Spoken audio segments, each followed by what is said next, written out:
来吧，新玩具继续开盒 ，Europark 推出的简易拼装变漆的猩猩队长擎天圣，第3盒了，不废话，包装一边大，我们直接来开箱。老规矩，一张纸品，前后的说明书。哎呀，这后竟然有武器！激素的内容一层里边全都有了。那直接来开始跳过组装的过程。好的，拼装完就是现在的效果了。哇，这款猩猩，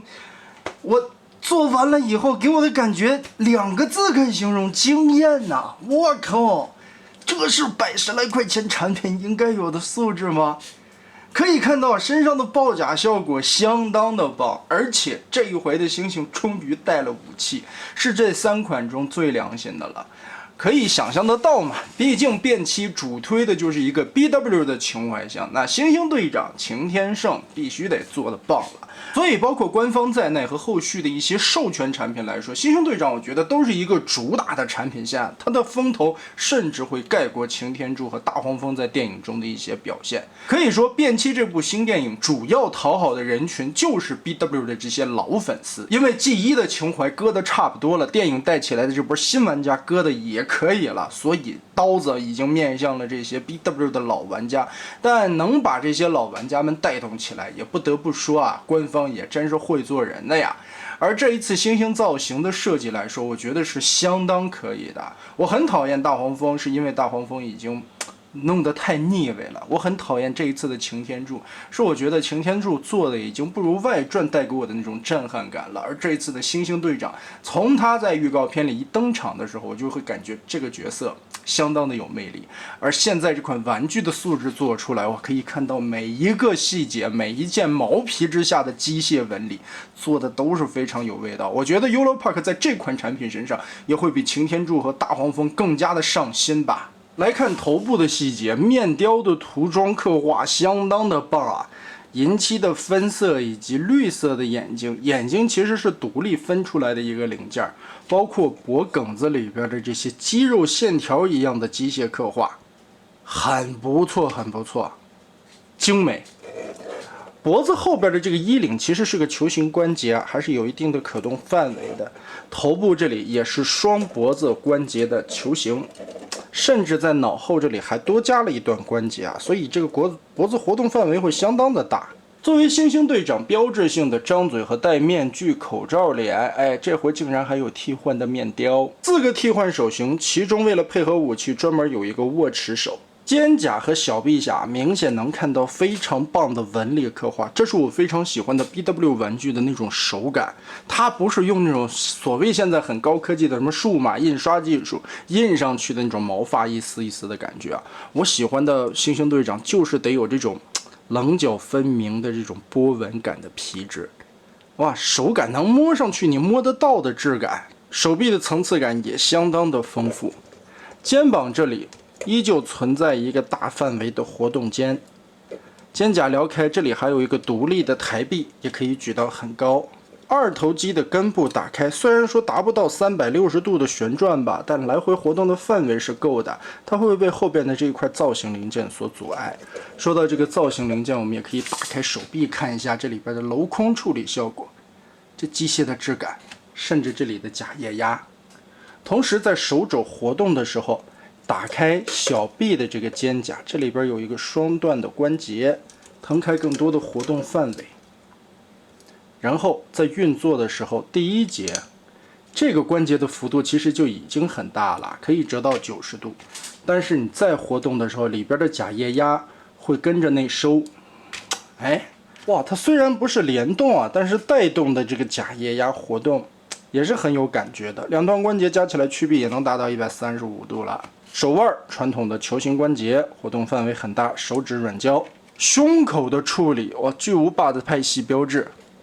而且身上其实你能从这边透过光去看，我们打一个光从后面出来，你能看到整体的腹部装甲，它很多地方是镂空的啊，就可以看到里边的内构，还有贯穿到后边的一些细节，这种感觉又莫名的爽，很带感。尤其撩开腋下这一块，复杂的层次堆叠，纹理的质感，各种各样的液压刻画。虽然说这里都是假的，外边又包裹出来了一层猩猩皮，而且腹肌这里也都是镂空出来的装甲质感，哇，很漂亮。弯腰有一个很大的范围，左右活动也可以，但是轴的紧实程度好像没有擎天柱那么的紧了。腰部左右可以旋转。胯部同样设计了下托的关节，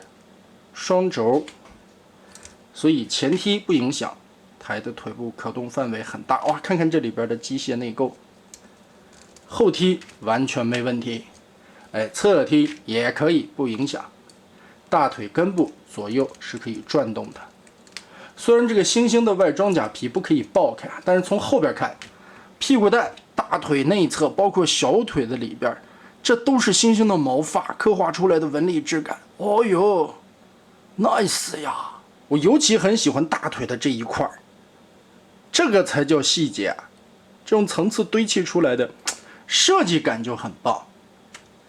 膝盖这里，第一段关节从这里可以折到90度，这里同时会出现堵肉的零件，再往下折，大腿里边的这个假液压会跟着带动。但是膝盖这里并没有什么联动啊，你需要手动的把它折开，所以屈腿能做到90度多一点点，毕竟会被这里的装甲阻碍到。脚踝轴力的前后左右，脚趾头4根都可以活动，所以良好的可动素质让这款猩猩竟然也可以摆出来孙悟空的招牌动作。很不错，我真的很喜欢这款猩猩。看背后这里的脊椎骨刻画，也是一节一节的。最后的一节这里有一个可动的范围，也是在你活动的时候不会影响到。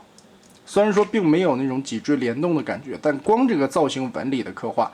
也对得起这价格了。所以呀，也是怪不得胖子给我寄来这3盒的时候跟我说，哥呀，你就先拍，拍完了以后大黄蜂和擎天柱你留下，把猩猩给我寄回来就行。果然猩猩是这套里边让我感觉最棒的了。虽然说它的涂装也并没有擎天柱那么豪华呀，但是呢它这个涂装也不差，身上的银色点缀其实也是挺高级的，只不过因为皮革的一些质感吧，会让它显得也是塑料感稍微的强了一些。如果说真有手艺的话，拿那个银漆干扫一些旧化的划痕啦，弄一些自洗出来的做旧效果，我觉得这个猩猩队长实在是太棒了。如果就按官方现在的正版价格来说的话，这3盒加起来它都没有1盒天灾贵。大家可以想象一下，这是一种如何让人另眼相看的感觉。可以说 Europark 在有限的成本之下，能把这个售价产品做成了这样的素质，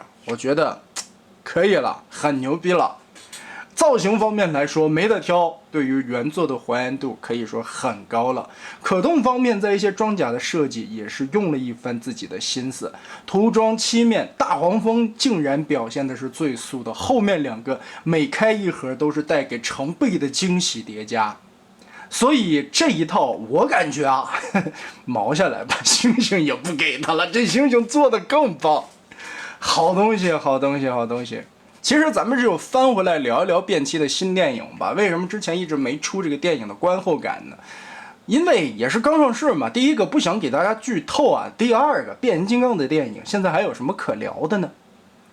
单从一个变形金刚迷友的角度来说，我觉得变期是成功的，不论是它的打斗场面啦，还是对于这些 BW 的情怀元素加持，还有它整体的变形金刚的角色戏份上面，都是这前几部里边最强的，这一点毋庸置疑。但如果把它评为一部电影，按电影的角度来说，他娘的剧情连个故事都讲不清楚，太狗血了，什么玩意儿？这个编剧就是一坨屎，连一个故事最基本的框架逻辑都梳理不清楚的情况下，你还敢拍这个电影出来？你拍的那是个什么玩意儿？虽然说这里边有可能存在为了上映、为了过审剪辑掉一些内容，那当然我们可以看看后续会不会推出什么变期的导演剪辑版，但就目前的这个公映版本来说，逻辑狗屁不通，人类的戏份太过于刻意，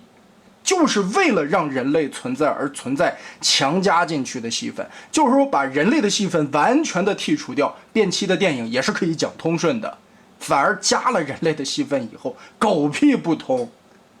我们就说一个点，世界上那么多的军事机构，那么多的情报部门都在监视男主角的一举一动的时候，为什么还要一个手无缚鸡之力的男主角最后为了去拯救人类而做出拯救人类的事情？这个伪光正的个人英雄主义它不是这么描写的呀，这个有点太刻意了。再一个，全变形金刚影史上最丑的女主角，那个我真的说实话，我看了她会有那种生理不适的情况出现。这个我觉得不是在侮辱少数裔群体。政治正确的事情我们要分两头说，黑人演员不是没有美女，不是没有身材好的，不是没有演技好的，但我们所看到的现在变形金刚7也好，美人鱼也好的电影版，这里边的演员他不合适演这个角色。虽说变形金刚人类主角可以设定任何的肤色，找一个任何的演员来演，但它起码是一个观影体验。观众对于审美这个东西不是要被教化的，我们乐意看到美的东西，我们喜欢看美女，这个是天性使然，这是我们 DNA 决定的，这个是在我们人类发展的过程中寻求的进化之路，而不是说被一些政治色彩的因素强行套一个枷锁上去。你必须觉得要接受某一方面的东西，你不接受就是歧视。这个我觉得太刻板了。我们对于这些东西也都认同，但请用合适的方式。为什么要刻意的画一个套子，让所有的人都套进去，非得按照你的政治正确思路来演绎他们本不想接受的东西？这个就是道德绑架。我们抛开所有的这些政治正确相关的问题，我们只从单纯的主角的演技上面来说，我终于看到了，原来好莱坞也不光看演技，真的也有那种张着两只大眼，张着一张大嘴就可以全程把一部电影拍完的感觉，毫无演技，毫无情绪的波动。如果说变形金刚的电影本身人类就是一个附属品的存在，以前的美女女主们都是一些花瓶，为了养眼而养眼的，那翻回来再说，起码他们还能养眼。虽说演技都不在线，但摆在那儿好看，这是一方面，它可以刺激男性的多巴胺分泌，我们乐意去花这个买票的钱，我们进去看会儿美女也乐意。而现在呢，我们花着买票的钱进去了，看了一个狗屁不通的电影剧情，还要被政治正确绑架去看那个我生理产生不适的那个女主演张着大嘴瞪着眼睛盯着我，我真的难受，我说不出来的难受。如果不是为了看猩猩队长，狗屁才去影院看这部垃圾电影。所以翻回来一句话总结，变期是一部变形金刚迷友心目中非常成功的电影版本，但是如果用一部电影的标准来衡量，这就是一部垃圾剧。在我个人的心目中，变形金刚电影最棒的还是少东家的大黄蜂外传。虽然说我非常讨厌大黄蜂这个角色，但是这部电影讲的是一个过程，讲的是一个情感，最起码的它能把一个故事讲得特别的完整。就当一个故事片去看，你也会被其中的一些剧情桥段所触动。它能讲好一个故事，这不是最起码应该做到的吗？所以这就翻回来说到官方变期的这一波可是真没少授权。从每一周的新闻里边，我们也能看到各种的品牌方，包括布鲁可积木现在都拿到了变期的授权，都在做各个版本的东西。可以说这一次的变期是想铺开了宣传，和各种厂家进行合作。而这一次的 Yolo Park 真的没让我失望，这3套产品都相当的棒。可能这里边最弱的反而是大黄蜂。虽然说第一盒开盒的时候我觉得做的还不错，但是一盒比一盒精彩的情况下，就把它显得比下来了。而这里边我最满意的就是这款猩猩队长擎天圣，太棒了，神作！我决定了，不给胖子寄回去了，毛下来，必须毛下来。那最后也是到了我们如今的新环节，颁发奖状。鉴于 Yolo Park 这3款产品超棒的美型、精彩的设计、层次感、细节的纹理处理，让电影玩家绝对会为之一振的这种手感，还有它亲民的售价以及最终完成的效果，特此颁发证书，相当推荐的一个系列。那么得嘞，这一期咱们就聊到这儿吧。